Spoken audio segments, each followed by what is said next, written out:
దేవుణ్ణి ఏ రూపంలో పూజించినా మనం పూజించిన రూపంలో మనల్ని కరుణిస్తాడని పురాణాలు చెబుతున్నాయి. అయితే ఇన్ని కోట్ల జనాభా ఉన్న ఈ ప్రపంచంలో ముఖ్యంగా 3 మతాలు, ఆ 3 మతాలకు 3 అతి పవిత్రమైన గ్రంథాలున్నాయి.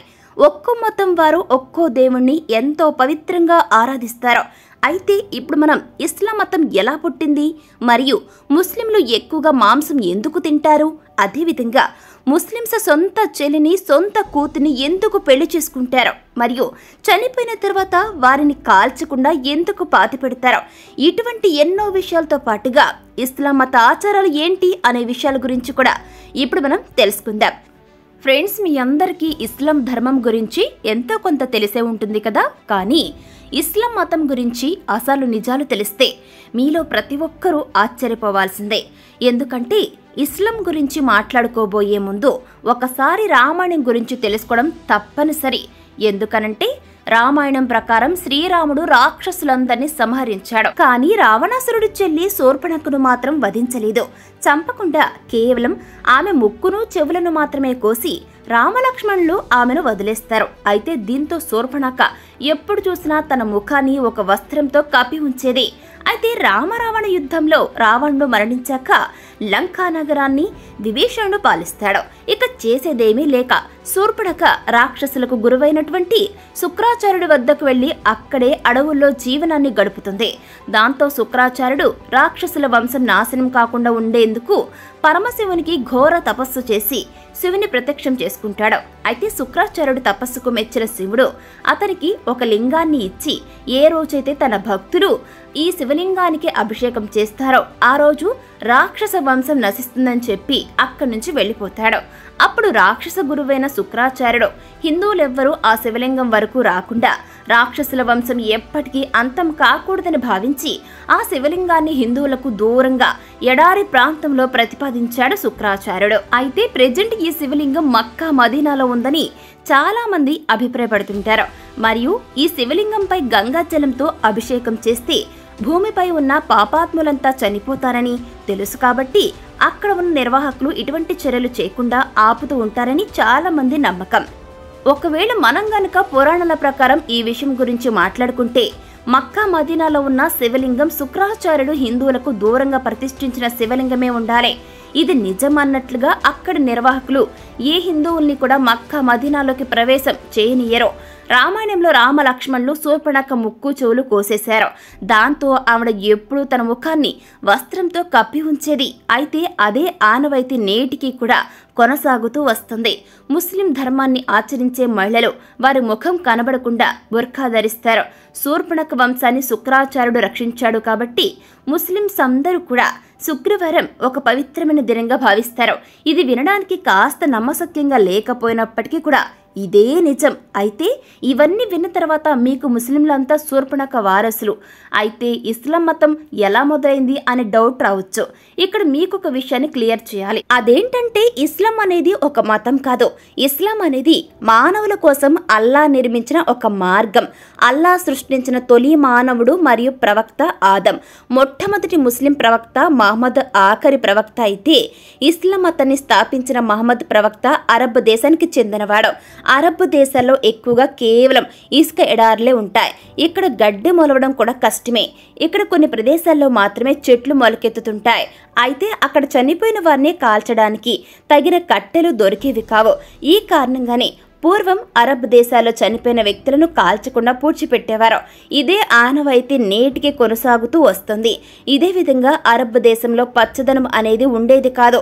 కాబట్టి అక్కడి ప్రజలు పచ్చ రంగును ఎక్కువ మొత్తంలో ఇష్టపడుతూ దాన్ని ఒక ప్రత్యేకమైన రంగుగా భావిస్తారు.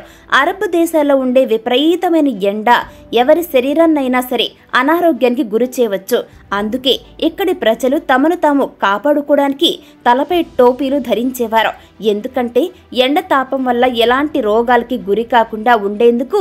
మరియు ఈ సాంప్రదాయాన్ని వాళ్ళు ఇప్పటికే ఇలాగే పాటిస్తూ వస్తున్నారు. మీరు జాగ్రత్తగా గమనిస్తే ఆ దేశంలో ప్రజలు ఎప్పుడు తమ తలలపై ఏదో ఒక బట్టను కప్పుకునే ఉంటారు. అరబ్ దేశాల్లో నీటి కొరత ఎక్కువగా ఉండేది కాబట్టి వారి అంగాన్ని కడుక్కోవడానికి సరిగ్గా నీళ్లు లేకపోవడం వల్ల వారు కద్నా చేయడం మొదలుపెట్టారు. ఇక్కడ కద్నా అంటే పురుషుల ప్రైవేట్ పార్ట్పై ఉండే చర్మాన్ని కట్ చేయడం. ఈ సాంప్రదాయం ఇప్పటికీ కూడా కొనసాగుతూ వస్తుంది. అలాగే పూర్వం అరబ్ దేశాల్లోని వారికి పెళ్లి చేసుకోవడానికి దూరపు బంధువులు ఉండేవారు కాదు. ఈ కారణంగానే చెల్లిని అన్నతో ఇచ్చి పెళ్లి చేసేవారు. కానీ ఎవరితోనైతే పెళ్లి చేసుకున్నారో వారు సొంత అన్న కాకుండా చూసుకునేవారు. అంటే పిన్ని కొడుకు లేదా బాబాయ్ కొడుకుతో పెళ్లి చేసుకునేవారు. వారికి ఒకే నిబంధన ఉండేది. అదేమిటంటే పెళ్లి చేసుకునే పెళ్లి కూతురు పెళ్లి కొడుకు ఒకే తల్లి కడుపున పుట్టకూడదని. ఇక ఇస్లాం మతాన్ని పాటించేవారు ఎక్కువగా మాంసాహారాన్ని ఎందుకు తింటారు అన్న దాని గురించి మాట్లాడుకుంటే అరబ్ దేశాల్లో ఎక్కడ చూసినా ఇసుక ఎడారులే ఉంటాయి. దాంతో పంట పండించడం సాధ్యపడేది కాదు. కాబట్టి అక్కడి ప్రజలు జంతువులను వేటాడి వాటి మాంసాన్ని తింటూ ఉండేవారు. అదే ఆనవాయితీ ఇప్పటికీ కొనసాగుతూ వస్తుంది. నేటి కాలంలో బియ్యం, కూరగాయలు మొదలైన అనేక ఆహార పదార్థాలు ఉన్న ముస్లిమ్స్ మాత్రం వారి పూర్వీకుల అలవాట్లను అలాగే కొనసాగిస్తున్నారు. అరబ్ దేశాల్లో విగ్రహం చేయడానికి మట్టి దొరకదన్న విషయం మీలో చాలా మందికి తెలిసే ఉంటుంది. కాబట్టి విగ్రహాలు చేసి వాటిని పూజించే ఆచారం ఇస్లాం మతంలో లేదు. పూర్వం ఈ తెగకు ఒక చోట నుంచి మరొక చోటకు వెళ్లే అవసరం ఎక్కువగా వచ్చేది. అందుకు కారణంగానే తక్కువ పాత్రలు ఉంచుకునేవారు. మరి ఒక గిన్నెలో అందరూ తినేవారు. ముస్లిమ్స్ తమ సంఖ్యను పెంచుకోవాలని ఎప్పుడు భావించారో దీని కారణంగానే ఒక వ్యక్తి 4 పెళ్లిళ్లు చేసుకోవడం మొదలుపెట్టారు. ఈ విషయాలన్నింటినీ జాగ్రత్తగా గమనిస్తే ఇస్లాం అనేది ఒక మతం కాదు, ఇది ఒక నిబంధన.